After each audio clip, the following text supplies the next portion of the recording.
Today we're going to be making a family favorite Greek meal called spanakopita that's going to feed your entire family. With few techniques, I'm going to show you how to get a massive slice that's full of filling that is so easy to make and it's not going to stick at the bottom. So first of all, grab your frozen defrosted spinach and get all the juices out of it, the water. And now in the food processor, add your feta and your yogurt. And while it's mixing, add your olive oil until it becomes creamy and smooth. After that, add your ricotta, your garlic powder, your za'atar, and your dill and mix it all together until it becomes creamy. Add it in a bowl, followed by your dry defrosted spinach. Mix it all together and then add your eggs, some salt and pepper, and mix it all. Now I'm going to show you a technique on how to make this perfect. First of all, in your casserole, add some olive oil. Make sure you add all around the sides and the edges.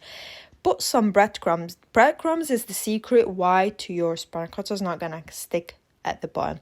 Now with the filo pastry, add the bottom layer followed by olive oil and some za'atar. I like to add some za'atar, that's optional of course. Now you need to make sure you put some filo pastry around the sides as well, and that's because when we're going to come to fold the spanakopita, the filling is going to be all in the middle. So also make sure all the edges are perfectly covered. Add some olive oil and then do a second round. You need to do this twice. Once everything is done, add your spanakopita filling, spread it all over, and as you can see here, this is the technique when we start folding all these filo pastry from the edges to the middle. Doing so will protect the filling from not oozing out outside the casserole and you can get a perfect square.